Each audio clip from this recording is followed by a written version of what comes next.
Les disparus de Bavourlan. Une fiction de Romain Weber et Laurence Courtois. Épisode 8. Chante la grive, la pluie arrive.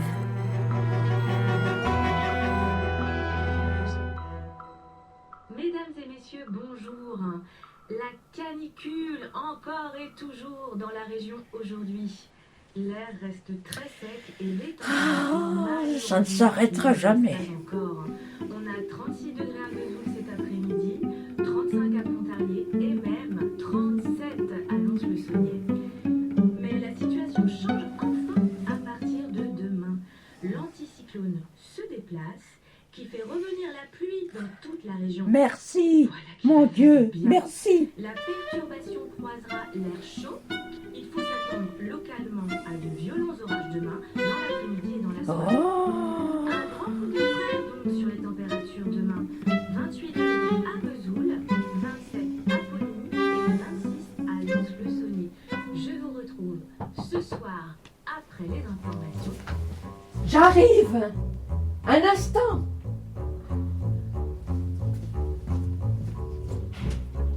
Oh, mon père, Bonjour Madame Châtel.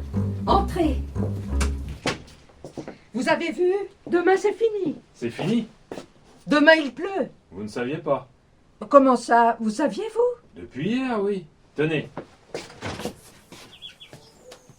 Vous entendez? Quoi donc? Vous n'entendez pas la pluie qui arrive? Mon père, vous me faites peur. C'est une grive. Chante la grive, la pluie arrive. Ah. La météo, c'est tout de même plus commode. Dites-moi, je ne veux pas vous prendre trop de temps. Vous savez qu'on a enterré avant-hier les 2 personnes qu'on a retrouvées dans le lac? Eh bien, je suis embêté. C'est la première fois que des gens sont enterrés dans ma paroisse sans que je sache rien d'eux. Il paraît que ce sont les époux Varod. Ça vous dit quelque chose? Je vais à la pêche aux informations, par conscience professionnelle, on va dire. Vous les connaissiez, les Varod? Pas plus que n'importe qui. Vous leur parliez? Le moins possible. Pourquoi? Je ne voulais pas me mélanger avec ce genre de personnes. C'est tout ce que je peux dire. C'était quoi leur genre? Dépravé. Dépravé? Voilà, dépravé, mon père. Des mœurs on ne peut plus légères. Qu'est-ce qui vous fait dire ça? Jeanne Varod, elle commettait des péchés, les pires. Elle pratiquait des avortements. Jane Varod? Oui, toutes celles qui lui demandaient. Et puis elle a séduit tous les hommes du village.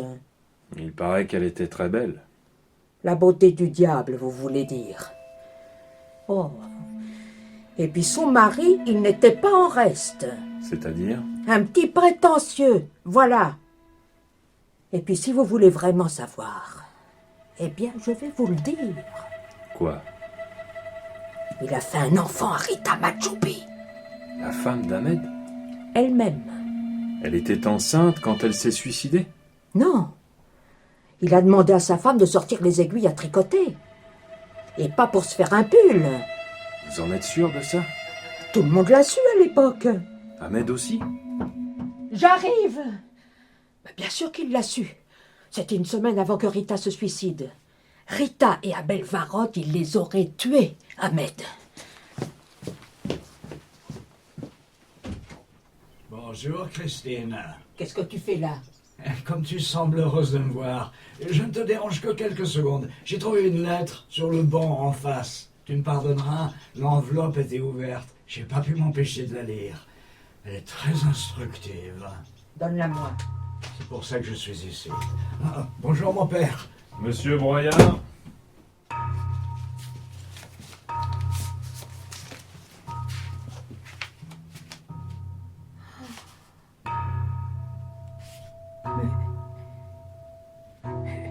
Qu'est-ce que c'est que cette histoire? Tout va bien? Non. Mon père, vous pouvez me laisser seule? Je peux vous aider? Je voudrais être seule, s'il vous plaît. Bon. Vous savez où me trouver.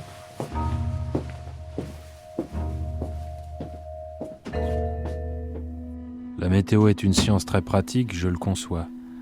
Mais on aurait tort de sous-estimer ce que nous enseignent les oiseaux. Chante la grive, la pluie arrive. Vole le corbeau, il ne va pas faire beau. Je m'appelle André Rose. Nous sommes le 24 août 2019. Je suis le curé d'un village qui n'attend que la pluie.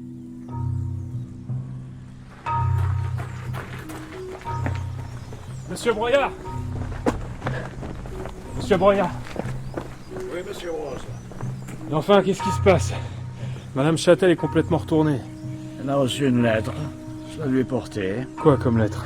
Une lettre de 1974 qui arrive aujourd'hui. Vous conviendrez que c'est étrange. De 1974? Oui, signé Corbeau. Le contenu n'est pas bienveillant, mais ça a le mérite de rappeler des souvenirs. J'ai trouvé 3 autres lettres, au même endroit. Pour qui? Une pour moi, que je me passerai de vous lire. Celle-ci est pour le grand Ribaudier. Elle est encore dans son enveloppe. Je n'ai pas eu l'indiscrétion de la décacheter. Et une autre, pour le gros Ribaudier, une carte postale. Lisez. C'est divertissant. Une carte de Bali. Lui qui n'est jamais sorti du Jura. Cher Pascal, merveilleux séjour à Bali. Nous découvrons la plongée. Quel bonheur de respirer sous l'eau. Amitié, Jane et Abel. Croyez-vous que ça lui fera plaisir? Je sais pas. Je vous laisse à vos pensées. Il n'est jamais trop tard pour apprendre un métier, et j'avoue que celui de facteur est plus reposant que d'autres que j'ai pratiqués. C'est vous qui avez écrit ça? Moi?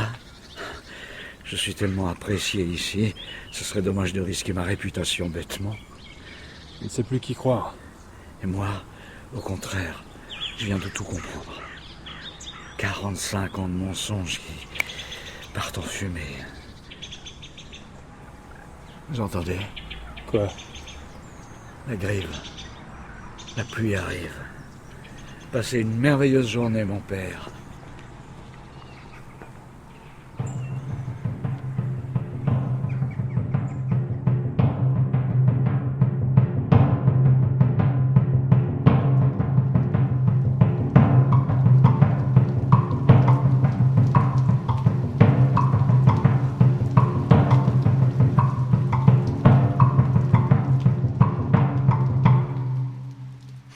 Il faut qu'on vous fasse écouter un truc.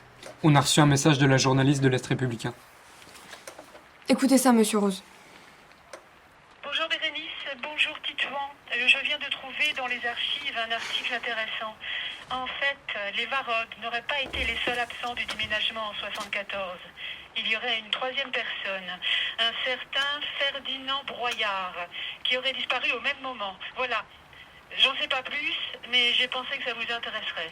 Broyard est disparaît pile au moment où les Varod meurent. Oui, je sais. Comment vous savez?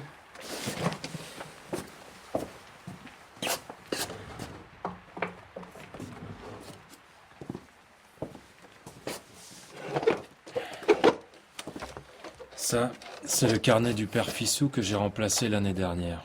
Je l'ai trouvé quand je suis arrivé. Il venait de mourir.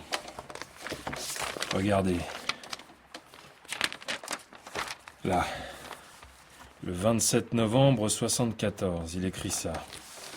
3 jours après déménagement, suis inquiet. Il manque aussi Ferdinand Broyard. C'est plus de la bizarrerie, là. C'est une pièce à conviction. Il s'est enfui après les avoir tués. Je crois qu'il faut plutôt se demander ce qu'il vient faire ici aujourd'hui.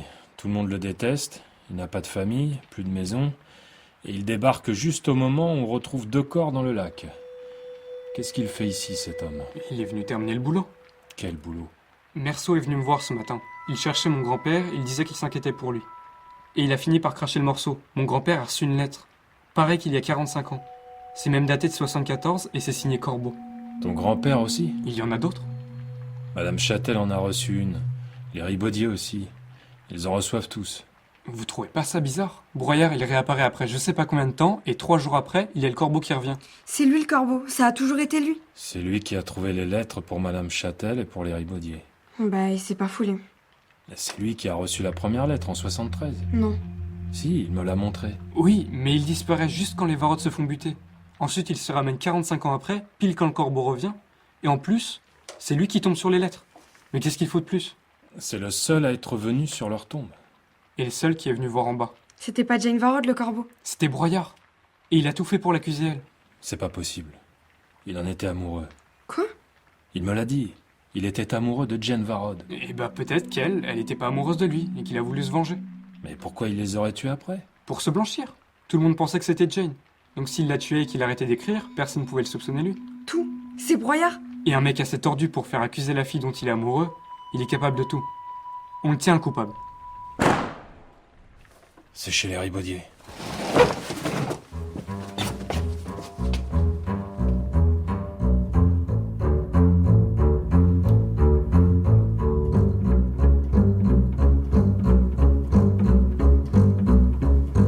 À suivre.